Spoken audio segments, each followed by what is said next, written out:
evening, everyone.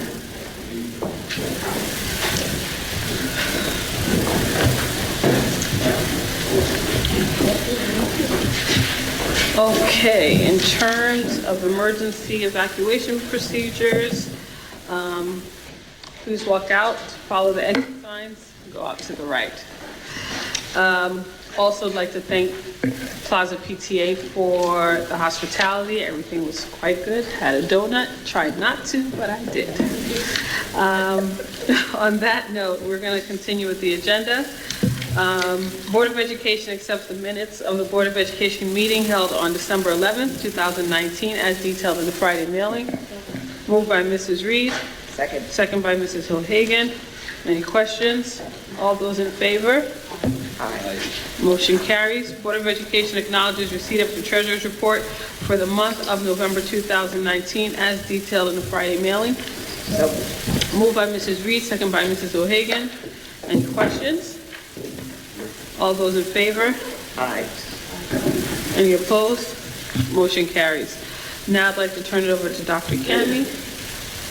Good evening, everybody. So I have three things that I want to share, and then I'm going to, we have two presentations tonight. The first I want to share, which you might already know, is that Newsday came out with their Of the Decade Awards, and our middle school teacher and girls basketball coach, Coach Catapano, was identified as the #3 coach of the decade. Thank you, Melissa. And three former students from the high school, Jenna Anacarico, Kaya Harrison, and Asia Hudson, were identified in the top 100 female athletes of the decade.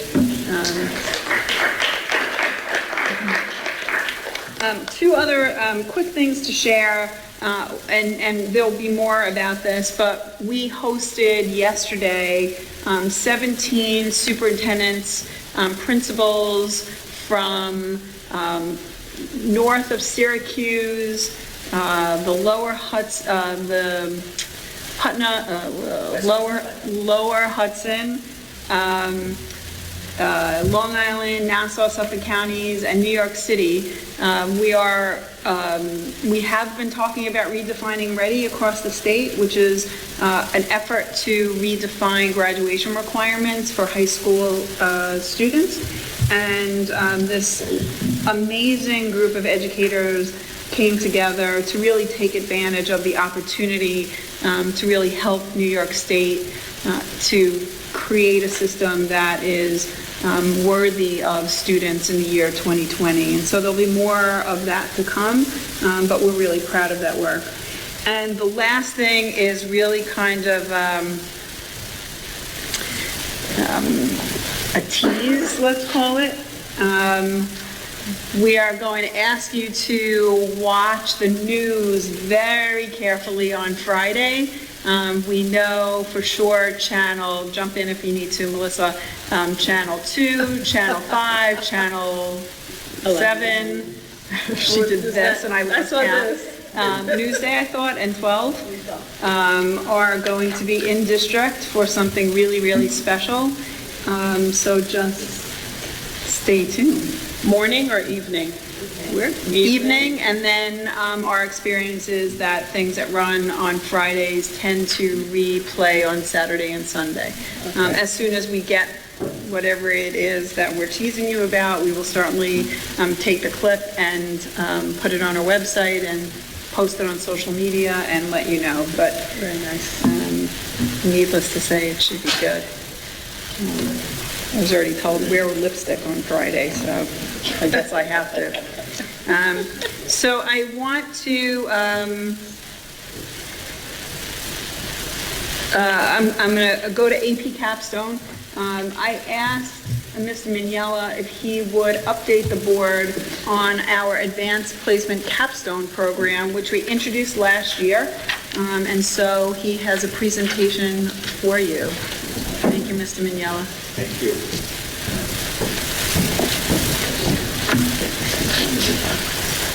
Thank you, Dr. Kami, to your new Board of Education parents. Tonight we're going to speak to you about our AP Capstone program. was developed by the College Board around 2015 as a way to compete with the IB program. And it's a fascinating program, and we began this program last year. So for those of you who are unfamiliar with what the AP program is, advanced placement courses are college level courses. So students are taking in high school college level courses that mimic the curriculum that they take in an introductory college level class. And basically the student receives a 3, 4, or 5, it's on a scale of 1 to 5. 3, 4, 5 indicates that the student can receive college credit for that course. Depends what college they go to. They are able to skip that class, or they get credit for that class, but have to kind of repeat it. So we have numerous students taking AP classes. Currently in our high school, we have 29 different AP offerings. And you'll see some of these offerings in bold. AP Art History, AP Art 2D, AP Computer Science Principles, AP Environmental Science, AP Human Geography, AP Research, AP Seminar. These have been added within the past 4 or 5 years with the Board of Education support as we continually looking to increase the rigor of our program. And they're thriving during these classes. So what is the capstone diploma in program? So in order to receive an AP capstone diploma, a student has to take AP research, AP seminar classes, as well as 4 other AP classes from that list of 29 I just showed you. And they can receive a 3 or better on those exams. If they do that, they receive AP capstone diploma, which is very prestigious. Since this is still a new program, we're still waiting to see what the effects are post-college. What kind of impact it has. Remember, it was established around 2015, so we get to see what kind of outcomes after college this program is holding. The students will also receive an AP capstone certificate, and that is, if I took AP seminar and AP research class, you see the 3 or better on that exam, and maybe only took 1 or 2 other AP classes, or know the AP classes, I'm still eligible to receive a designation known as the AP certificate, AP capstone certificate. The AP Capstone Research and Summer class has a unique pedagogical framework which allows students to really hone in on their critical thinking, creativity, and collaboration, and communication skills. It's called the Quest framework. It's very unique, but what we see is our 10th grade students are in AP seminar have truly honed in on their analytical skills because of the process. It's all about finding a topic, exploring that topic, researching it, evaluating multiple sources to verify their credibility, and then it circles back to them communicating their ideas and then going back to explore more questions and topics. So unlike the typical AP classes, which are content-based, such as AP Chemistry, AP Physics, AP Seminar truly focuses on skills. So when you look at the core skill areas, the course, which is in that course, they're going to focus on critical thinking, communication, collaboration, creativity. These are skills, as you know, are preparing students for college, as well as be successful in the career. So it's an interdisciplinary approach as well. It's not about studying one particular content. It's about examining various contents using these skills. Also unique in the AP seminar is the assessment. Unlike a typical AP class where you're taking a test on that content, which is multiple choice and direct response, this particular assessment has multiple parts. One part is a group presentation in group paper. Another part is an individual research-based essay and presentation. And then the final part is the actual written exam where they're analyzing an argument and it's showing, through traditional type of test, their analytical skills. But when you look at the particular weighting, 60% of this assessment is based off the group presentation, individual presentation, and the oral defense. So it's, once they present, they have to defend their knowledge and what they're presenting, which is a shift and exactly what we're trying to do with our students every day, have them now provide more authentic assessments to demonstrate deeper knowledge of the information they learn rather than just typical multiple choice questions. So here's a A quick video of students from last year in AP seminar. This is actually the video that had to be presented to AP College Board. So it's a 15-minute video. I'm going to cut ahead a little bit and I'll show you all 15 minutes. But this is the group presentation. These 4 students were examining the National Committee of Peace and Power Thai, which is a group that basically took over the Thai government and developed a new constitution in 2014. So they're examining what transpired as a result of that, the political status, social landscape, economic status, and environmental impact. And they're connecting it to actually the United States government constitution. So it's a long document, but it's actually very interesting. So I'm going to show you a little part of it. So before you know that allows you to watch that, if you wouldn't mind talking to the person to that what you know about that topic. To my point, these are high school students, and you will see what they know, not based on... These are sophomores, 10th grade students. So this is what they know, not based on the teacher teaching, students taking notes and doing homework. This is what they know based on their own research individually and their collective work. If you don't want to talk about it, This can be done in two ways. It can be done through task orders, which are going to directly uphold constitutional statutes, such as making sure there's no IU provision, such as making sure the referendum occurs on time. That can even also be having sufficiently versed administrators who know constitutional law and as a result will not violate. We will also see we could have tax reform, which would be in line with the Constitution and as a result would not violate statutes. Now there are significant pros and cons to the solution. A pro is the increased ability. A con is there are implications upon it. And there are implications that are severe for time. It could cause rapid disability, but most likely it will cause increased ability. Now there's limitations to the solution as well. The NCPO may not want the loss of power which it would entail, and as a result they may not want this solution to take place, so they be held accountable for their actions. Now, these problems are not only held in Ghana, they are not only contained in Ghana, they are seen worldwide. We've seen problems right here in the United States without upholding our own constitution, especially with voting rights. When voting registration laws kept people from voting just like the laws of our own constitution. We saw this in England, where there was not allowed immigration of Syrian refugees, despite what the Constitution said. As though it's up to each and every individual to make sure we uphold our Constitution and to make sure that our politicians are upholding the Constitution. So it's a problem, and it is the very basis on which all of our nations do stand. Thank you.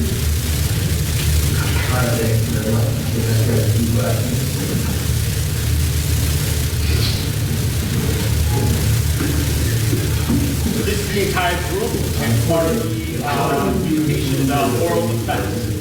As a result of this project, I would say in my community. So at this juncture, the teacher is asking the students questions and they have to defend their findings through their research. So then the teacher has to go through substantial training in terms of how to grade this, and then this whole video gets uploaded to the College Board site, and the College Board validates the teacher's grading. And they have to do this for the group presentation, as well as an individual presentation, as well as papers that go with this, and then the actual written component of the assessment. So it's a very vigorous course. But as Dr. Candy noted, this is truly student-centered work. So you see a stimulus package of about 90, 100 different research articles, and they need to decide what they want to continue research in after reading the stimulus package. So it's really looking for it. I'm sorry, I just want particularly the board and everybody to know that what Mr. Miller just described should be appreciated, performed, and second. And I'm sure that would be one of the proposals that we will make to the state is that one option in the graduation requirements in place of a paper continuing test is the demonstrated assessment. And based on what you saw there, I think we all agree that the level of knowledge and understanding and skills that these students show is far exceeds anything that you can demonstrate on multiple choice.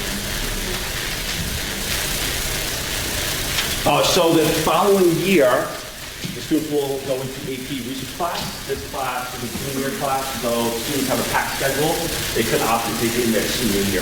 But this particular class now allows them to continue refining their research skills and focuses on, once again, these critical areas for academic success and post-life success: synthesizing ideas, communication, analyzation, evaluating findings. In this particular course, students are taking a topic that they are passionate about, that they want to research, and they spend the entire year researching that topic. It's basically the equivalent of me going back to school to work on my doctorate. They're doing basically a dissertation. They have to find mentors. They have to produce a research paper, and you're going to notice their particular assessment is an oral defense of the research presentation by a panel of 3 to 4 different teachers. One is their AP teacher, plus others. So it could be me, could be another professional in that area, but they are actually going to have to defend their paper to a panel. So outcomes so far, this is only our second year of this particular program. Second year of AP seminar, first year of AP research. In 18-19 school year, we had 35 students enroll in our AP seminar class. 34 out of the 35 students received a 3 or better, which is approximately 97% proficiency. And that means we have 97% of these students who could obtain that AP capstone diploma or certificate. This particular school year, we have 31 students enrolled in AP seminar and 26 students enrolled in AP research. Those 26 students were the 35 that took it the previous year. And it's only 26 because some might have a conflict. So we'll follow up with those other students, make sure they're taking it in their senior year. The AP research students, the 25 students, they had to already provide their synopsis of what they want to research. So I just pulled a couple to let you know what they're working on. One student is working on a focus study into the relationships between language exposure and adolescent emotional intelligence. Another student is working on a study that analyzes the potential impact of genetically modified medicinal plants and explores why there is something that has never been done before. Another student is studying the relationship between the body image of black high school girls and the racial makeup of their school. Another student is studying the examining the effects of violent media consumption and the likelihood of adolescents to record and share footage of school fights. So you can see how these are all very relevant to the students' lives, what's going on right now. And the last one is focus studying the relationship between language exposure. Oh, that was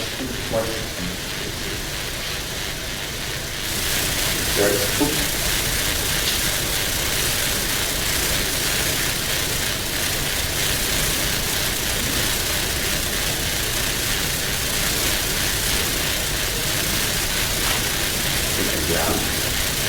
Sorry. A study analyzing the effect between current cultural awareness trainings that are for high school teachers and comparing that to the levels of implicit attitudes and awareness in students. These are fascinating topics that adults are exploring, explicit with, in our juniors in high school are researching. That's it. Thank you.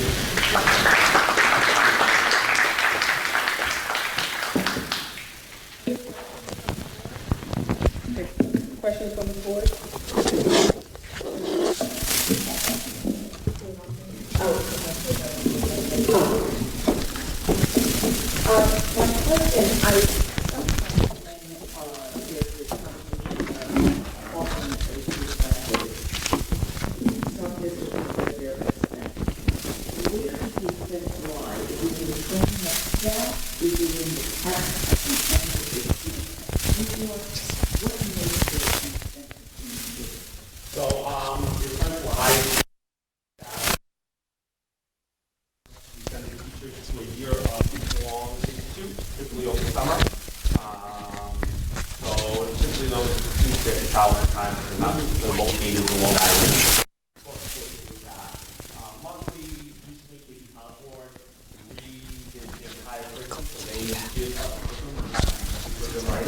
My question,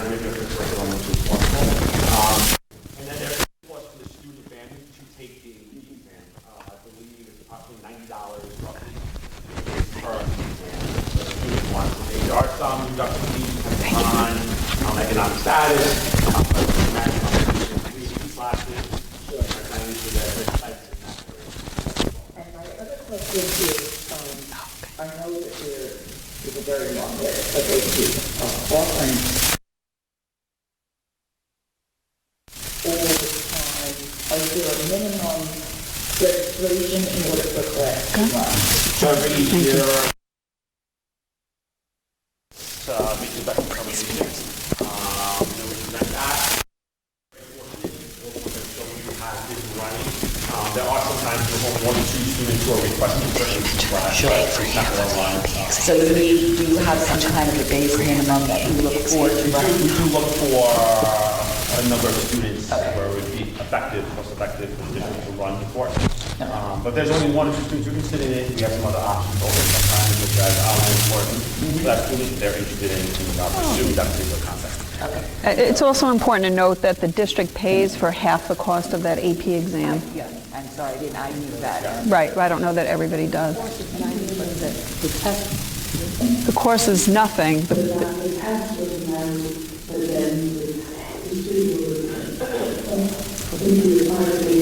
right. And if a student demonstrates a hardship, we help with that as well. Any other questions on this side? I just had one question. In terms of the AP capstone, how long has it been around in general? So it's a relatively new program that the College Board created. As I said, about 2015 is when they came out with the capstone. On Long Island, we were like the third or fourth school district that jumped on board and started running it last year. Last year, there was a large school districts that started to attend some workshops to gather information about what it would cost to run the program, to adopt the program. So it's relatively new, maybe about 4 years old total, roughly. Okay, and just to confirm, so in order to get the diploma, it's the 2 courses plus an additional 4 AP courses? That's for the diploma, correct? And you score 3 or better on all 6 of those exams. But you can still receive just a certificate which shows you challenging yourself and you took the AP seminar and AP research. But you need a 3 or better on those 2 exams to receive the certificate at a minimum. Got it. Okay, thank you. Thank you. Should I warn you kids what's coming? Is that open enrollment for the AD Absolutely. research? Yeah, absolutely. We want all students to challenge themselves. The only thing is you cannot take AP research without taking AP seminar first. Because that course is the second year of that particular capstone program. And it's taking the skills that they learn in AP seminar and building upon them so students can engage in that year-long independent research. So you can see how that presentation you saw prepares kids for this work. They pick these, They pick they those pick topics. those topics. Absolutely. But you can see the way they're worded, right? They're not just, I want to look at attitudes about whatever. It is professionally worded. I'm sorry, I have one question. I was talking about, how does the AP seminar, AP research have comparable to the business program? IB. Comparable to IB, what about the Science, authentic science. Comparable is, so you know one student is taking a science topic suite for research. The one difference is going to be when it's a science research program, typically it's more than 1 year. Students, most places start 9th and 10th grade. They begin their research and they continue their research for the duration of that program. That's one of the big differences. And generally science research takes over. You know, if you're in science research, you're not doing much else in your high school career than that. This was AP's answer to IB. It is their way of allowing students to really be independent learners, to go really deep into content, to hone in on really, really important deep skills that are necessary for college preparedness. Okay, thank you very much, Mr. Thank you, Ms. Mignola.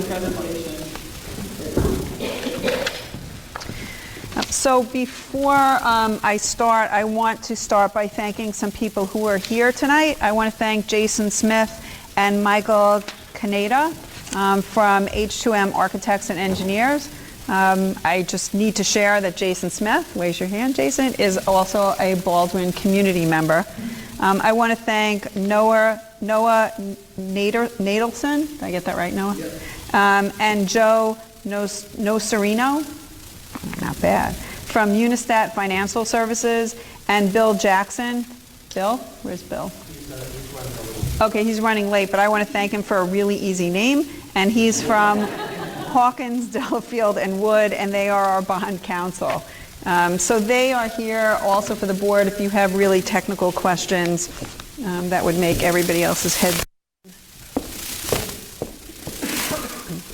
Just in case you notice, this is my Britney Spears imitation, so I'm going to sing and dance. So you can leave the room now. Thanks. What I'd like to do tonight, and we've done 2 presentations already. We will continue to do these presentations to inform the community about Innovation 2020. It has some more detail to it. I would encourage those people from our community to talk to your neighbors and friends and make sure they come out to some future presentations. So Innovation 2020 really started a number of years ago. It is our facilities plan for the district. Well, I can go, but I really want to wait for the, see, you're just doing this, so I'll do my Britney Spears imitation, aren't you? It means I need some backup. Come on, boys. Doesn't Britney Spears have all boys behind her when she's doing her thing? Girls, you're off the hook.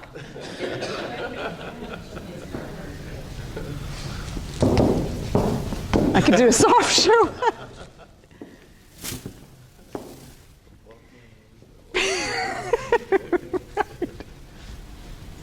Let's all stare at James. We're all staring at you, James.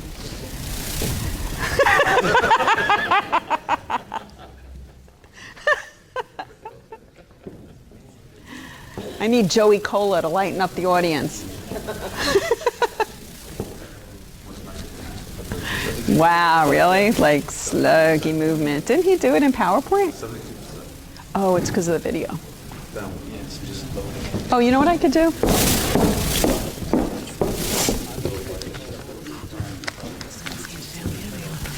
I'm going to wait. We should wait. All right, so I'm going to use the paper because, you know, you always got to have plan B when you have technology, right? So we got paper. And then, James, you just catch up for me when we... It's almost ready now. Okay. So, you know, not everybody gets this treatment, right?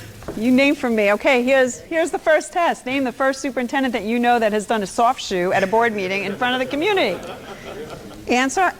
None. All right. Okay, I think we're ready. Okay. All right, so Innovation 2020.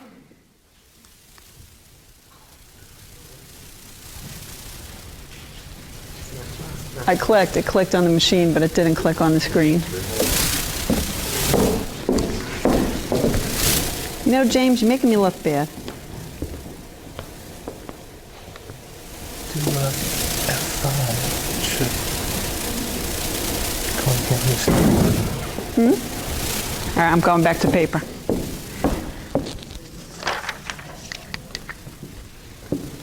All right, so some accomplishments that we've had in the district. June of this past school year, we were at a 98% graduation rate.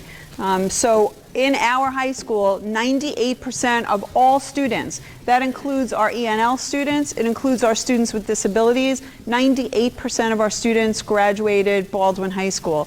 That is a phenomenal number. that means that we are really addressing the needs of all kids. I'm sorry, it's just funny because there are like 100 people around that computer right now trying to fix it.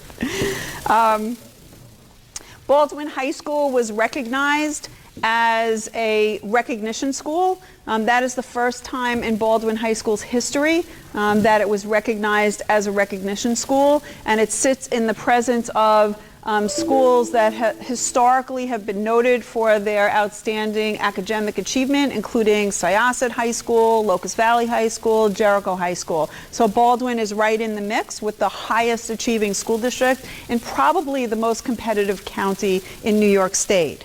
We're very proud that our students, for the most part, we have eliminated any achievement gap whatsoever. Our ENL students are performing as well as our general education students.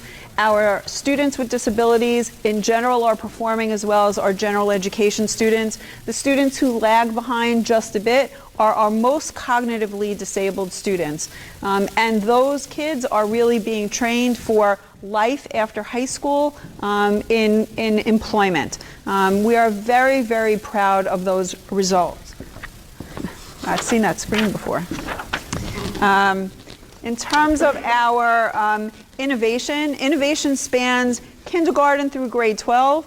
You know about our academies. We introduced in September of 2020 our brand new academy, which is our Fine and Performing Arts Academy. We have lots of kids in our high school who love the fine arts and the performing arts, and so we have been building up the academy program for the last 6 years. Our next step in that academy program is introducing Fine and Performing Arts. We start our academy program in the middle school, so in grade 8, our kids get an opportunity to experience up to 4 different academies when they're in 8th grade. The span of what they can take in that grade is numerous, but they are all aligned to one of the currently 6 academies, so that our kids get an experience of what it's like, so that when they go into 9th grade, they have a better idea of what the academies are like and they can make a better decision. It doesn't mean that they can't change academies. They can change academies in 9th grade to 10th grade and 10th grade to 11th grade, but by the time they get into 11th grade, we ask that they have picked the academy that they want to be part of. We introduced STEAM in our elementary schools in grades 4 and 5 the beginning of last school year. It has gone phenomenally well, or last school year, 2 years ago, and it has gone really, really well. Randy Arnold, who is the teacher of the STEAM program, is doing great. Thank you, Anthony. Is doing great, and our kids absolutely love the experience. It is not a canned experience, it's an authentic experience. Believe it or not, that STEAM experience will prepare kids for that AP program that you just saw. All right.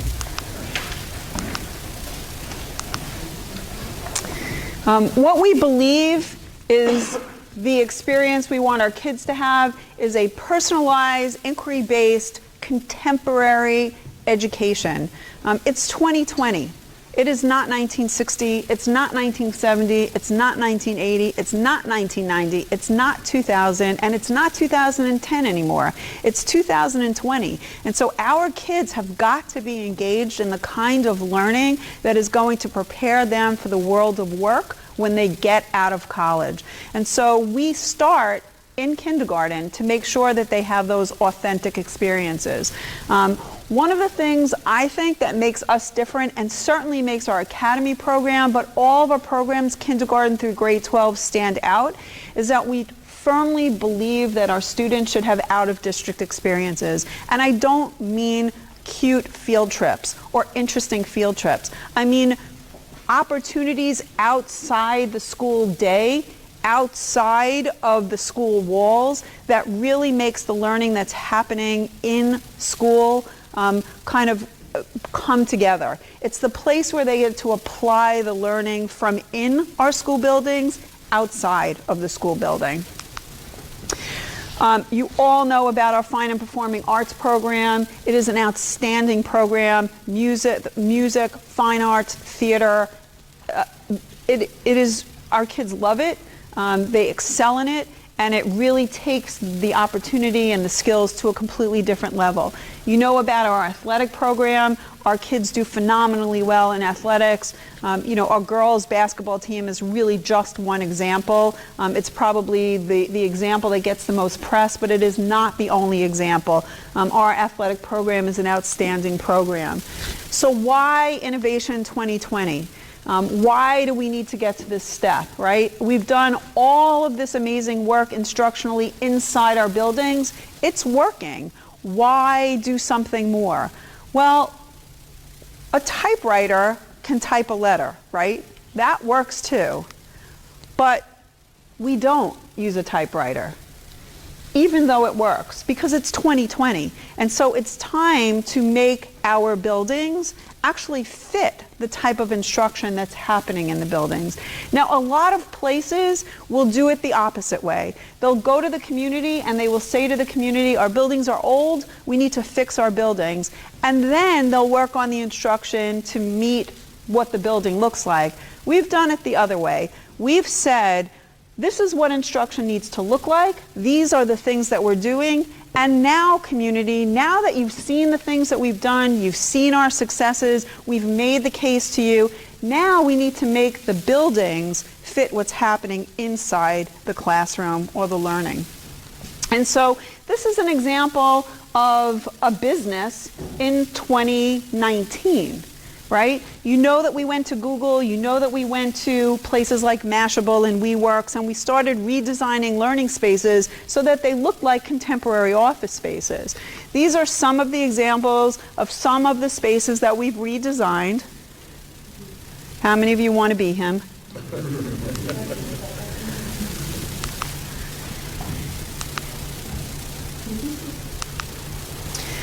And so it's time to move on.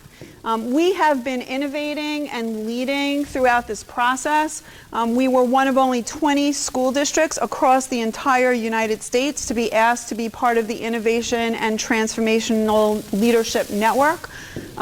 We have been running Redefining Ready forums in our school district for the last 2 years. We have hosted numerous people, not only from around the state, but around the country. We have been asked by AASA, which is the National Superintendents Organization, to host the Redefining Ready Summit, April 1st, 2nd, and 3rd. And so we'll be hosting between 60 and 80 superintendents from across the United States. They want to see our academy program. They want to see our redesigned learning spaces. They want to see our STEAM program in the elementary schools. They want to learn about Better World Day in the middle school. They want to see the innovation that's happening in Baldwin. You know about the numerous awards and accolades and recognition that we've gotten. We're not going to go through that. You know that we've been all over the media. You know to watch the media when? Friday, thank you. And it is important to recognize that Baldwin's name is known.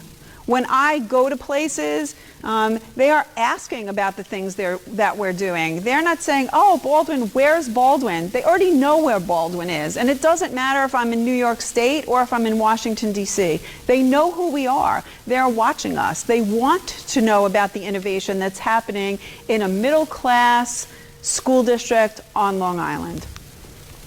And so we have increasing local and national recognition.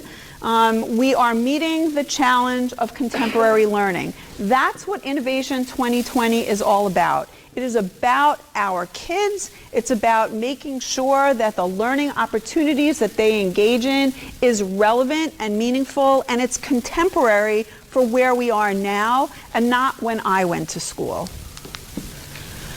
So it is constant in Baldwin. These are some of the examples of some of the things that you already know about. It's important to ask the question, how do we get here? It's January of 2020. How did we get here? Very simply, there are two ways that we've gotten here. We have contemporized instruction. We have done a good job at maintaining our facilities within the budget that we pass every year. We have redesigned classrooms. So the question becomes, what's next? And so we have put together, based on the community's request, the community's information something called Innovation 2020.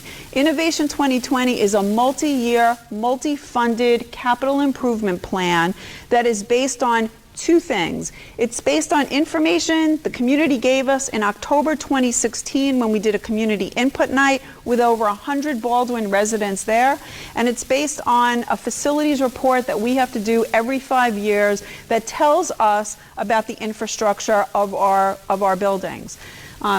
It's important to note that funding of Innovation 2020 is happening in multiple ways. So there is the Smart Schools Bond initiative that we have applied for and are in the queue for an approval. Through Smart Schools Bond, we will be doing wiring infrastructure and security enhancements.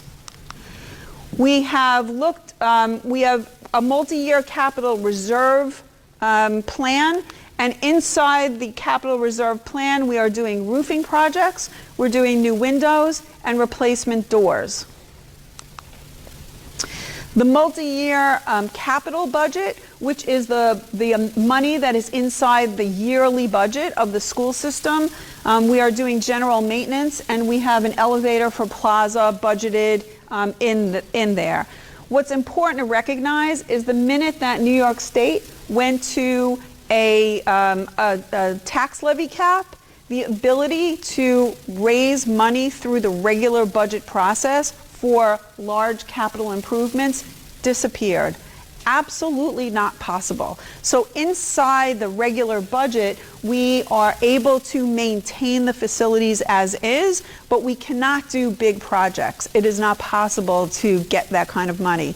When you guys are home and you need a new roof, you can probably replace the roof on your house for about $10,000. But for a school system, it's millions of dollars. And so you can see where inside a budget that has a tax levy cap, you cannot raise enough money to do regular large-scale maintenance projects. The other funding source that we've gone after are our legislative grants. I will tell you that our legislators have been very generous to us in the last few years. We're thankful to them for that. We have done a pilot of new smart lockers, and the sign for Grand Avenue by our high school is so close to getting done.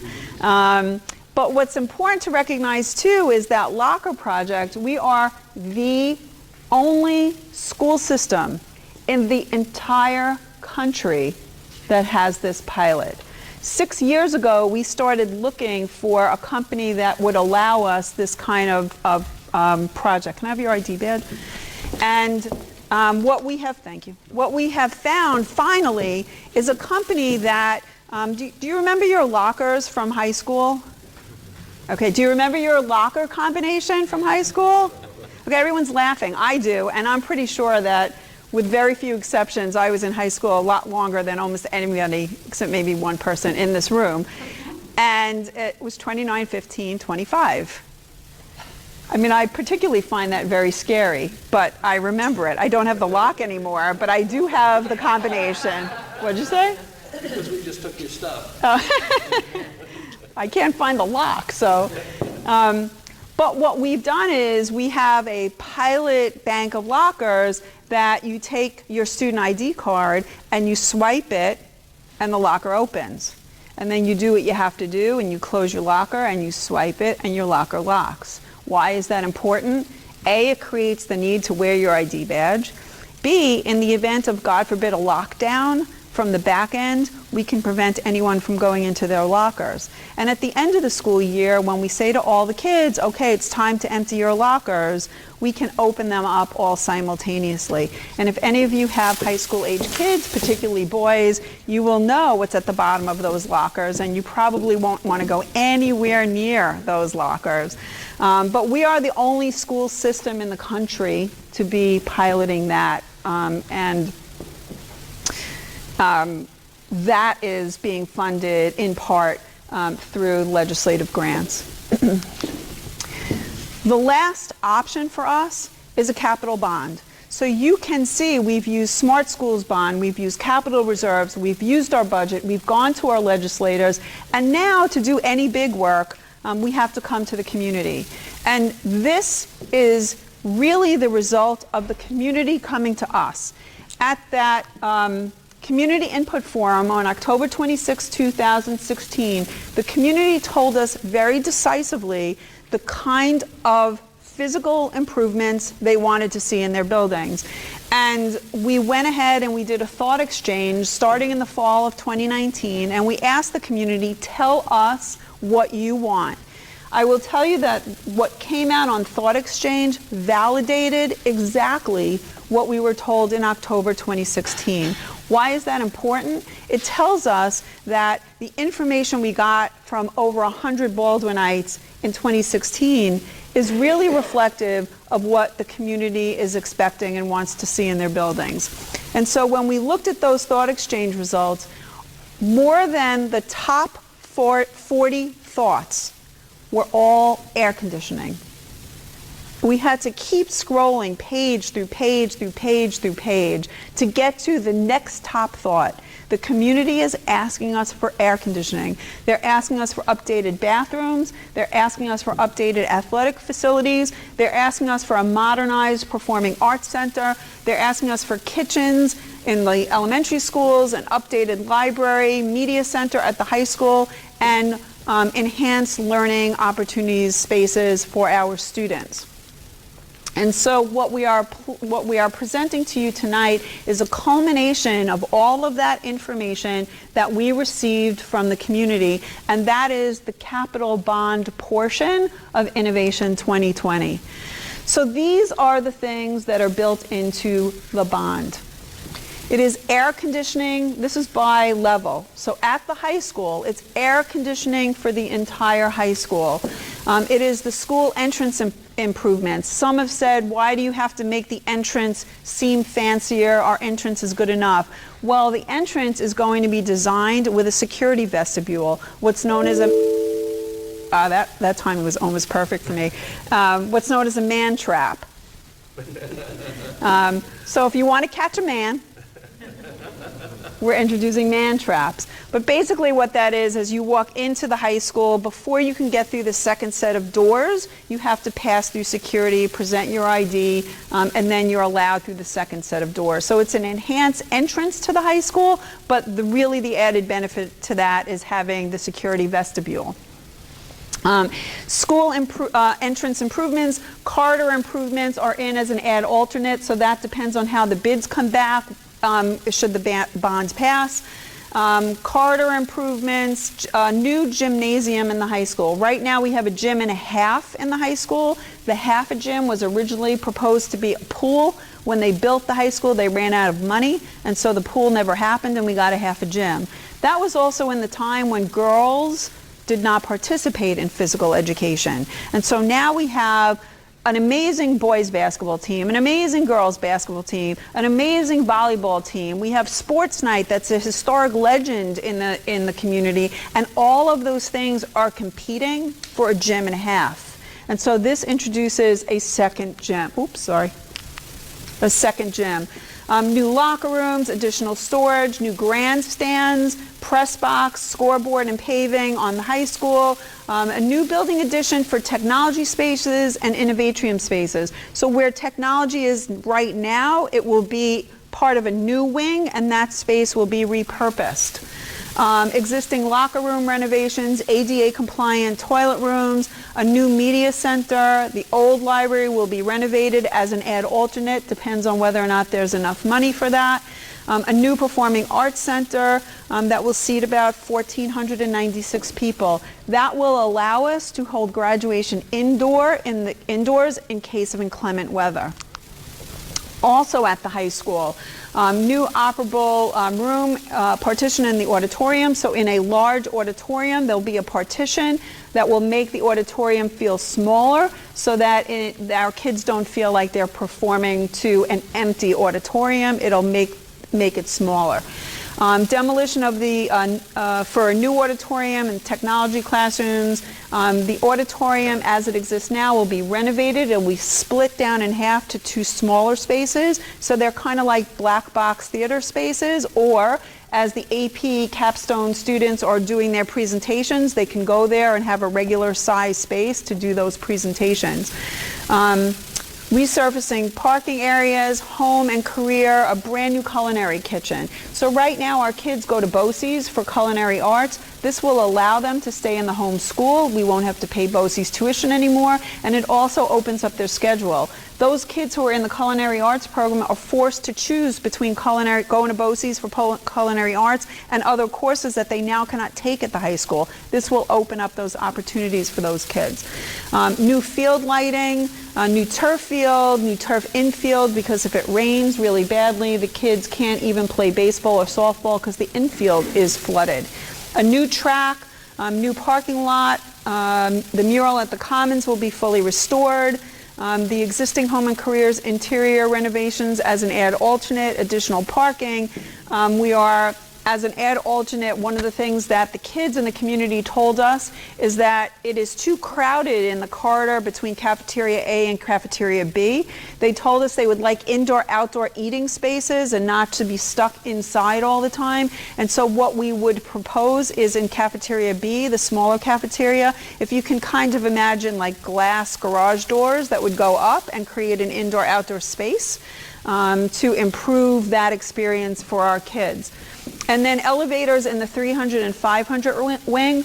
Right now, if a student has a broken leg, let's say, and they have classes in the 300 wing, then all of their classes have to be changed somewhere else. All of those kids have to be moved somewhere else. This not only creates an ADA compliant environment, but it eliminates the need to jockey around schedules in the event that somebody gets hurt. In our middle school, air conditioning everywhere that it doesn't exist already, and ADA compliant toilets, a new turf field, repairing the brick facade, and replacing the gym HVAC units. I will point out that when we did this presentation yesterday at the middle school, Mr. Marr was very generous in sharing with our community that through the regular budgeting process, we have done a lot in the middle school. We have done renovations to the exterior of the auditorium. We've redone their entire media center. There's a lot of work already there. So it's not that the middle school is being neglected. It's that a lot of the work has already been done at the middle school. And at the elementary schools, air conditioning, new cafeteria so that we can have hot food, we can have serving lines, creating a fairly traditional lunch experience for our kids, ADA compliant toilets, and a new innovatrium in each building so that, for example, the STEAM classes have a home where they can actually be doing their work and that, you know, we're not displacing somebody.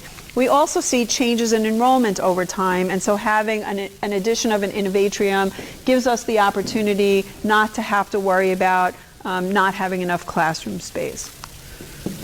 So these are some of the proposed renderings. You can see some of them in the back as well. This is what the new Performing Arts Center might look like, just so you can see it's located. You see where the yellow is. This is going to be a little harder doing it from down here. Oh, that doesn't work. Follow the little dot that if you're over 20, you can't possibly see. I was already performing. I might be as well be on stage, right? Is the entrance from FLT Kloberg. This is where the new auditorium would be. What the theater might look like. That would be an example of what the new media center would look like. And it would be located here. So you Kloberg, here's the new Performing Arts Center, and this would be the new media. Might be what the interior of it looks like. The new Culinary Arts Center. FLT Kloberg, located on this side. Here's the circle as it exists and the front entrance. New field.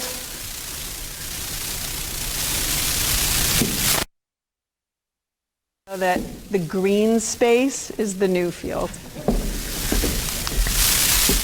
That is not what the inside of the new gym will look like because it'll fit more than 10 people, Jason. But it would look something like that. And what's really interesting It is it's located in the back of the high school, and so you'll see a traffic circle here too. The nice design about that is that if there's a sporting event, you can just drive directly up to the back and the events are back there. But that has a security feature as well, because currently we have to house voting. This would allow us to have voting back there. The community can come up to the back, go into that gym, and then exit that gym, and nobody is walking through the schools. That might be what the front entrance looks like, and that's where the front entrance is. The elementary cafeterias are all built as an addition, and they're in the backs of the building, so it does not take up any additional, it doesn't take away any green space. That would be something of kind of what the cafeteria would look like, but if you know me, those tables won't be rectangular, they'll be round so the kids can talk to each other. Jason's laughing because he's heard me say this like probably 100 times. And then an elementary innovatrium. And so what are the financial considerations for this bond?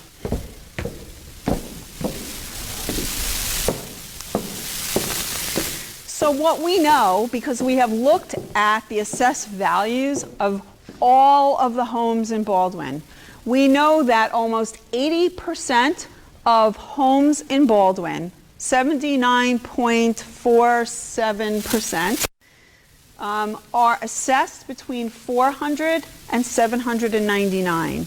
Don't ask what those numbers mean. Don't ask them what those numbers mean. It's some arbitrary number somebody dreamed up some time ago. But just know that almost 80% of homes are assessed between those two numbers. So what does that mean for us? Most homes in Baldwin are assessed at 560. That's just an assessment number. That translates into a monthly cost of an average of the bond at $27.81 a month. So all of what you saw before, which is everything the community has asked us for over the life of the bond, will average a cost of $27.81 for most homes in Baldwin. If your home is assessed closer to the 400 assessed value range, the monthly cost is $19.87 a month. And if you are assessed at the closer to the 799 range, the cost is $39.68 a month. So important to remember that this is a multi-year, multi-funded plan. It is coming from Smart Schools, the capital reserve, capital budget, the legislative grants, and this capital bond being proposed. All of the projects are developed to maximize state aid and minimize the impact on the tax levy. So the way the projects will be designed is that we're not doing everything in the beginning or everything at the end. We're going to space it out in such a way that to the extent possible, when you are creating your budget, your home budget, that your monthly costs will maintain about the same over the majority of the life of the bond. That's the plan of how the different projects will be parsed out. And it's important to know that we listened to the community. We developed a plan based on what you told us. We're sharing the plan and the vision for the future of our Baldwin schools. You should have gotten a folder, a mailing at home that identified two dates, January 21st and March 3rd. Those are meetings open to the entire community. I ask you to knock on the doors of your neighbors and tell them to come out, ask whatever questions they want to ask. The vote is on March 18th. It's from 7 in the morning until, 10 at night. You will always be able to keep up to date on what's happening with Innovation 2020. So if this is a snapshot of our website, that yellow button and the arrow on the left, click on that. It takes you to all the information about Innovation 2020. And on the right there, we will always be posting things on social media. You will get a Baldwin Beat that has all of the detail in it. And there is a handout for you tonight before you leave. Remember to save the date, March 18th from 7 in the morning till 10 at night. We did share with you what this might look like. And so we have a little video to show you the plan. Spacebar. Everybody cross your fingers. Seriously, cross your fingers. Spacebar. Is the volume up? We are innovative. We are inclusive. We are bold. We are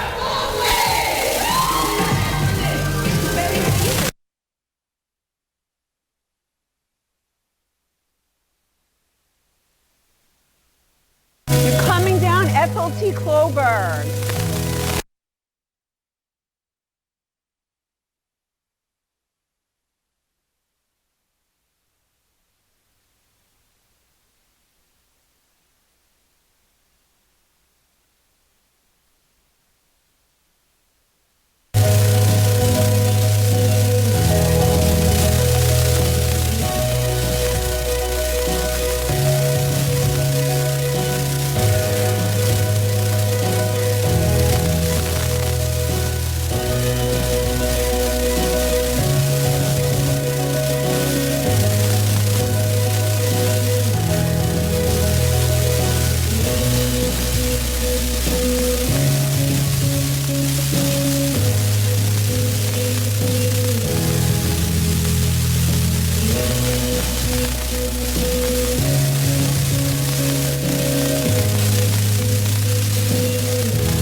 I'm just saying last night they clapped.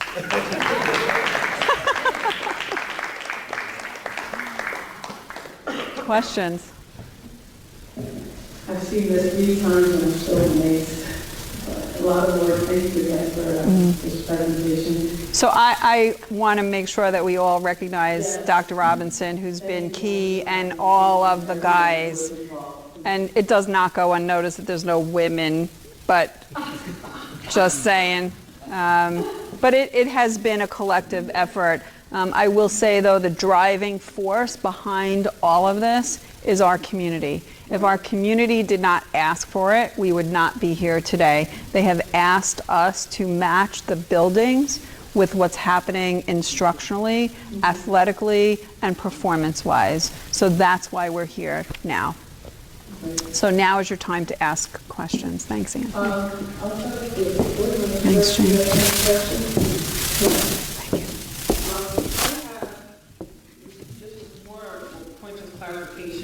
The old library, right, so we have the media center. The library, where is that? Remind me if that's coming down to the first. Let me see that slide. Sorry, one more time. The library at the high school. Mm-hmm. The new. Come down to the first floor, separate from the media center. What's happening with that? So the old library will be renovated. On the second floor. Right. So one of the can you go back to that? Thank you. One of the part of the thinking behind this is that all of the common spaces in a building should be on the first floor, and it should be in general where you walk in. And so the library right now is tucked in a corner somewhere on the second floor of one of the wings of the high school that I can tell you I would probably still walk around for a while before I found where it was. In this rendering, it is on the first floor. What you'll get is in the main area of the first floor, to the right and to the left and to the back, is going to be all of the common areas, your gyms, your library media center, the renovated cafeteria, all of that. And so the existing library will be renovated. The plans are not final, but it will be related to the direction that we're going in the high school with the academies. Final plans are not done for that. It will be demolished, but it will not be renovated through the bond. Most likely our guys, who are unbelievably talented, as you know, will be involved in the renovation of that space. But it will come down. The new media center will come down. The old space will be renovated into something else. Correct. And these are more, I know you guys touched on this, but sometimes it just makes more sense to just be sure. The parking spaces, we're gaining parking spaces, correct? A net of about 75 additional spaces. And in terms of the auditorium, how many seats do we currently have in the auditorium at the high school? 500 and... About 625. About 625, but that includes the balcony, and nobody ever is allowed on the balcony. So without the balcony, it's 570-ish. I thought it was like 34, but... And maybe it is. You got...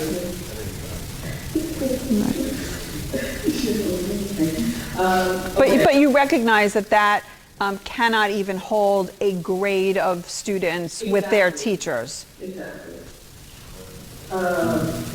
The other thing is the softball, baseball field, is that staying where it is? I don't know why I feel like in the video, is that where it currently is now? In the back, yes. Oh, it's moving to the back. No, it's still in the It's back. still on the side.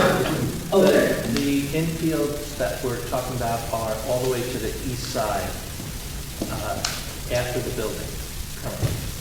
After the building, okay. Which is where? To the right, right? Yep, all the way to the Yeah. East is to the right. Doesn't even matter what direction you're standing. East is always to the right. That was a joke.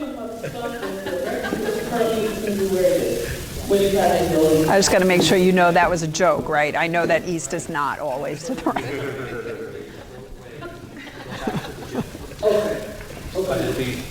approximately in that same position. Understand that this goes to vote March 18th. Assuming that the community is in support and votes yes, that's when we really, I mean, there's a lot of work that's happening already, but that's really when we start getting down to the nitty-gritty. So some of the designs that you have, I mean, I know you all know me well enough, and so does Jason at this point, to know that, you know, we're going to be very picayune about things like that. So, you know, this is not the final product. This is the proposal. When we get to the point where we have the green light, then we basically have no life other than that. How much change has I hear Jason laughing, but I think it's a nervous laughter, actually. when doing this, how much change do you notice happens after the fact, right? So we're looking at all these designs, how much change should we expect? In terms of what? From what we're seeing now, and then Physically, reality, and then reality, right? Physically, when we're really into It will all depend. It will depend on what your direction for us is. If you say to us, you know, when we get to a point, we don't, you know, maybe we should make a little change and shift things here or there, that's when it will happen. And you'll have that opportunity to see that before it actually gets submitted to SED to get a permit. And do you expect that to happen? Yes. So yes, so you're going to have that input. You're going to have input for us because we're going to show you, okay, this is what we think you want. We've gotten input from you. Here's what we're proposing.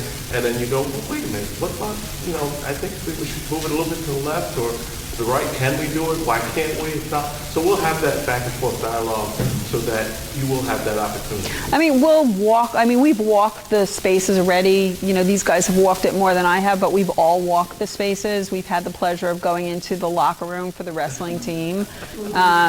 You're welcome to come next time.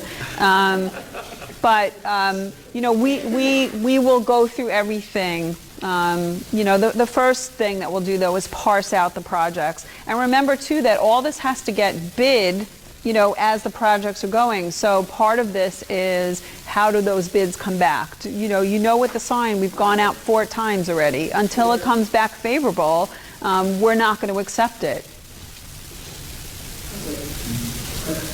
Thank you. Anything else? All right, great, thank you. No other questions from the board? You want to go for questions from the community so that in case otherwise? Do you mind? I'm okay with that, yeah.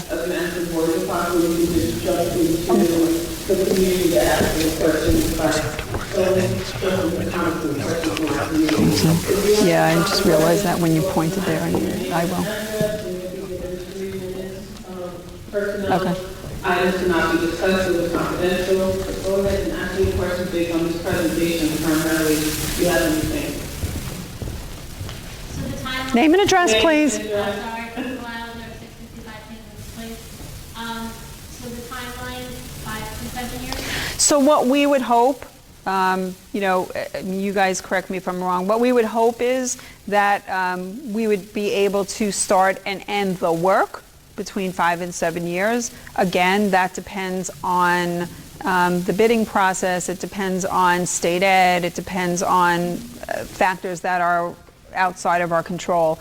Part of that, too, is making sure that the work is done in such a way to minimize the disruption in the buildings. So work will start at 3 o'clock in the afternoon. We're not going to have construction crews hanging out with our kids doing work in the buildings during the day. You know, if we have a really bad winter, you know, that might slow things down. If we have a very favorable winter, it might speed things up. So a lot of it is dependent on things that we do not have control over. We would not, for example, demolish the old auditorium before the new one is built, because we would want to make sure that our kids had the space to do instruction. We would not you know, disrupt the Library Media Center until the new Library Media Center was built. So there's a lot of considerations that we would have to take into account to make sure that, you know, safety, number 1, disruption, number 2, you know, price, number 3, and then, you know, staying on point and on a timeline. Thank you. Mm-hmm. Yep. Sarah Jameson, 2010 Grove Street. I'm concerned about, I see a lot of the additions. Is there something more to be done with like wood shop and the media? I understand the media center that's in that wing is coming out, but is that still going to be an offered course? Is it going to be moved?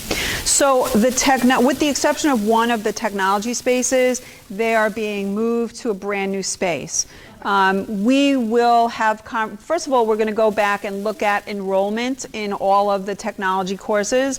We're going to look at our academies. We have, for example, a very popular robotics program. And the robotics program right now is being taught in not even retrofitted space. Things have been moved to the side and they're using what's there. So we really need to be cognizant of our students and their future and say, so in the area of technology, what are the future possibilities for them? And the courses will be either just replicated or redesigned based on enrollment, based on where we are in this world with technology, but mostly based on our students. So is that doing away with? No, not necessarily.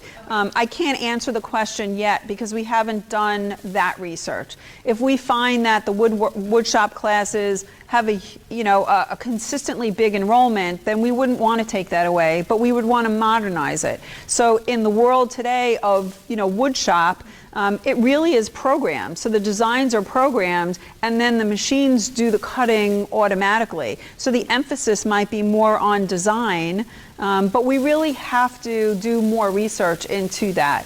I would never lie to you. So, we are just not at that place yet. Okay. Thank you. You're welcome. Hi, this is Rana, 830 Grove Street. Regarding the fine performing arts, the design, the concerts, where is that between, and also the practicing? So the new Fine and Performing Arts Center would be built before we would do anything with the old space. What is really, really nice, and we heard this loud and clear from our kids, from our parents, is that there's not enough practice space. We heard that the conditions of where the instruments are stored are not good enough. We have improved that. But this creates practice spaces. It creates individual spaces for orchestra, chorus, and band, where that does not exist now. And in addition to that, there are practice spaces for our kids. There's separate areas for the storage of all of the instruments. It really will be state of the art. And one of the things that we also believe to be true is that we'll be able to rent out this Fine and Performing Arts Center because we don't believe there's anything of an equivalent size. So for example, when Laura Curran was being sworn in as the Nassau County Executive, they called the school district and asked if they can use our auditorium, but it wasn't big enough. And so we think that there'll be opportunities for us to get some income from it as well. But it is designed around our program, and it will not interrupt instruction. I'd also like to add that adding the more seats will also allow the students, once they perform, they have to leave the stage and then they have to go back in the room because there's no seats. So they can't partake. So now they're able to actually, once they perform, they can now stay and they can watch. It's a great point. Great point. The other thing that it does is it changes the actual stage, right? It is a regulation size stage. New lighting, new sound. I can do my soft shoe there. And other questions? Okay, thank you.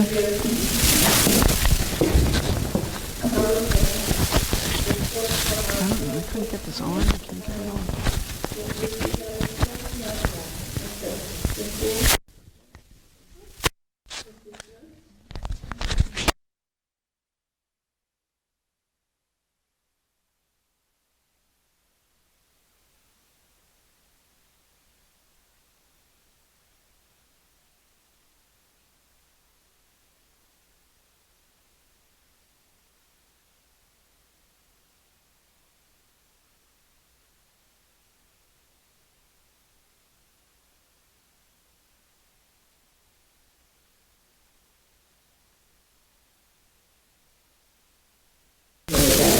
things that we should be advocating for going forward in terms of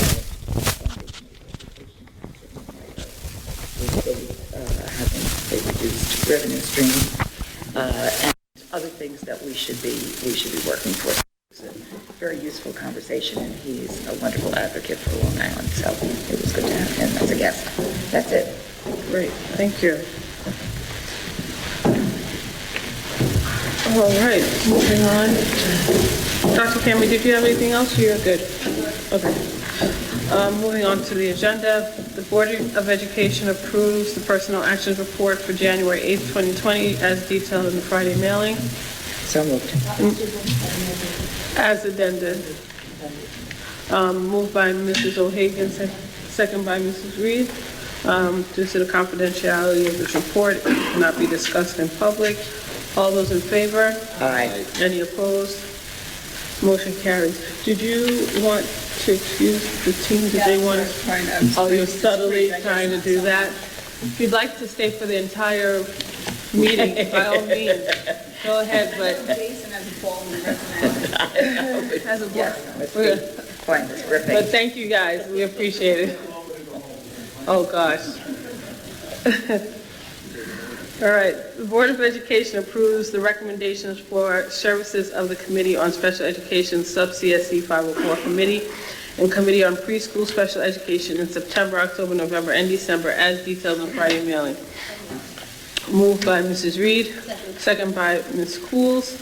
Again, this cannot be discussed in public. All those in favor? Aye. Any opposed? Motion carries. Board of Education approves the home tutoring and special education service reports as detailed in the Friday mailing. Moved by Mrs. Reed. Second by Mr. Smith. Excuse me. All those in favor? Aye. Any opposed? Motion carries. Okay, moving on to business items. The Board of Education accepts with thanks a donation in the amount of $500 from Widgewood Savings Bank that will be used to support the annual mentor-mentee breakfast at Baldwin High School as detailed in the Friday mailing. So moved. Moved by Mrs. O'Hagan, second by Ms., is that Ms. Cruz? Okay. Any questions? No, thank you. Thank you. All those in favor? Aye. Motion carries. Board of Education approves budget transfers over $10,000 from November 1, 2019 through November 30, 2019 as detailed in the Friday mailing. Moved by Mrs. Reed. Second by Mr. Smith. Any questions? All those in favor? Any opposed?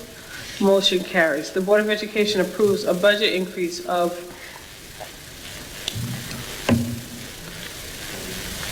sorry, I just realized. Yeah. As board president, I'm calling for consideration of the business items in tonight's agenda as consent items. This includes business items, we already went through that. 3, 2 and 4. So no, 2 and 4 through 10. Business agreement, special service contracts, and obsolete items. Are there any items members would care to withdraw from consideration under the consent agenda for further discussion and a separate vote? No. Yes? Someone said? Well, I didn't finish 3, so let's say 3 to 10. Yes. I know, I'm reading it.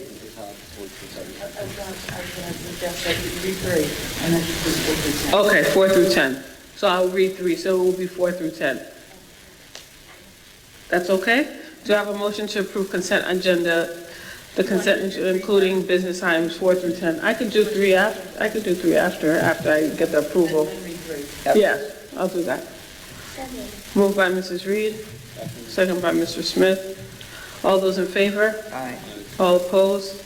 All right, motion carries. Do I have a motion to approve items 4 through 10? Moved by Mr. Smith. Second. Second by Mrs. O'Hagan. All those in favor? Aye. Any opposed? Motion carries. Okay, item number 3.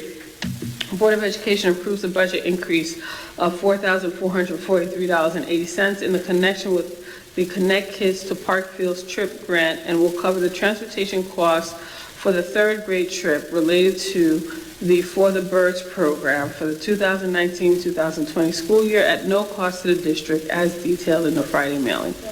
Moved by Mrs. Reed, second by Mrs. Coles. Any questions? Thank you. Thank you. Is this for one school or is it? All the schools. All the schools, right? Okay. Nice. Motion carries. Well, all those in favor? Aye. Motion carries. All right, 4 through 10. All right. Use of facilities. The Board of Education approves the updated use of facilities report for July 2019 through July 20 as detailed in the Friday mailing. Moved by Mrs. Reed, second by Mrs. O'Hagan. Any questions? All those in favor? Aye. Any opposed? Motion carries. Policies. The Board of Education has a first reading of the following policies and revisions as detailed in the Friday mailing. Policy 4531, field trips and excursions, revision. Policy 5460, child abuse in a domestic setting, revision.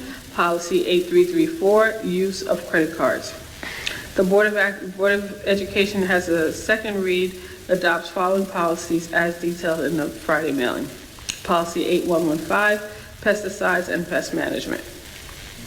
So no movement. Oh, okay. The second one, yes, a second read, that's right. Yeah, second, yeah.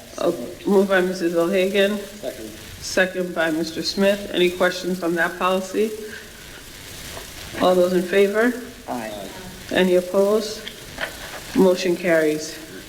Okay. I'm going to read 5 pages, no, just kidding. The Baldwin Union Free School District expects to undertake a capital improvement project currently known as bond referendum for various capital improvements district-wide for the Baldwin Union Free School District. In connection therewith, the Board of Education hereby makes the following determinations required by the State Environmental Quality Review Act. Now therefore be it resolved that the Board of Education hereby declares itself lead agency in connection with the requirements of SECRA, and be it further resolved that the Board of Education of the Baldwin Union Free School District as lead agency for the action contemplated herein after review of the proposed action 6 NYCRR Part 617, the EAF, and all associated documents, hereby determines that this above described project is an unlisted action that has no significant adverse impact on the environment, which would require further review under SECRA. Be it resolved that the Board of Education hereby adopts the annexed negative declaration. Be it further resolved that the Board of Education hereby shall forward an official copy of this resolution to the New York State Education Department, together with the attached negative declaration, which declares no adverse impact on the environment, and the correspondent from the New York State Office of Parks, Recreation, and Historic Preservation, which found no adverse impact on cultural resources. I'm done. So moved. Moved by Mrs. O'Hagan. Second by Mrs. Coles. Any questions? All those in favor? Aye. Any opposed? Motion carries. All right. Hold on 1 second just so I can make sure I'm in.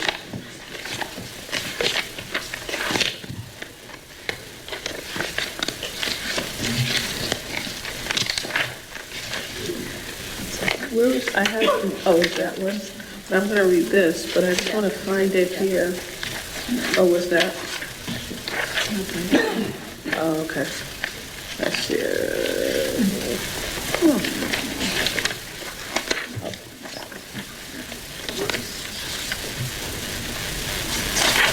Yeah.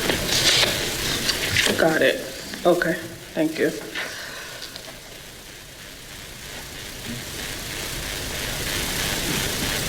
Okay, yeah, I'm just making sure. All right. Resolution of the Baldwin Union Free School District, New York, adopted January 8, 2020, calling a special district meeting to authorize the expenditure of monies for school purposes and the levy of a tax. Therefore, a full copy of the resolution is set forth in the agenda. So I need a motion for that. Moved by Mrs. Reed. Second by Mr. Smith. Any questions? All those in favor? Aye. Any opposed? Motion carries. That was the resolution for the bond proposition. Okay. All right, reporting requirements for elected or appointed officials. The Board of Education approves the resolution for the reporting requirements for elected or appointed officials as detailed in the Friday mailing. Moved by Mrs. Coles. Second. Second by Mrs. O'Hagan. Any questions? All those in favor? Aye. Any opposed? Motion carries. Are there any items that anyone needs to bring up under other? Okay, I have some important dates just to quickly go through. Tomorrow we have our Baldwin Civic Association meeting at the middle school, actually. At the middle school? It says the high school here. That's why I paused. So it's at the high school tomorrow at 7 o'clock. We'll also be doing the Innovation 2020 presentation on the bond. Concerned Parents of Baldwin and Lennox PTA Innovation presentation will be Monday, January 13th at the high school at 7 o'clock. The PTA Council will also be presenting there Wednesday the 15th at 7 p.m. Brookside and Still PTA will be presenting there also Thursday, January 16th at 6:30 at the high school. The Dr. Martin Luther King celebration will be held on Thursday, January 10th at 7:30 at the high school. Schools are closed Monday, January 20th, in observation of Dr. Martin Luther King Jr.'s birthday. Information session, which was presented here, also should be in your mailings. Information session 1 will be January 21st, which is a Tuesday, in the Professional Learning Lab in the district office. There's a poster contest reception, also in honor of Dr. Martin Luther King Jr., January 30th at 3:45 in the district gymnasium. And our next Board of Ed meeting is Wednesday, February 5th. It'll also be our budget work session 1, starting at 7, and our board meeting will follow at 8 p.m. Okay, on that note, can I get a motion to adjourn the meeting? Yes? What date? It's on Thursday, January 10th. Oh, no, that's not January 10th. That's today's what? Today's 8th, so 9 and 7, that should be the 16th? Yeah, that's the 16th. Thank you, Mrs. Reed. So can I ask, oh yes, so it is the same day as the Brookside and Phil PTA. So that was. Earlier at the high school also. Yep. No, they do, okay. Yeah, everything else is fine here. Yeah. Thank you for catching that. All right, motion to adjourn. Moved by Mrs. Reed. Second. Second by Mrs. O'Hagan and Mrs. Coles. All those in favor? Aye. Motion carries. Thank you, everyone. Have a good night.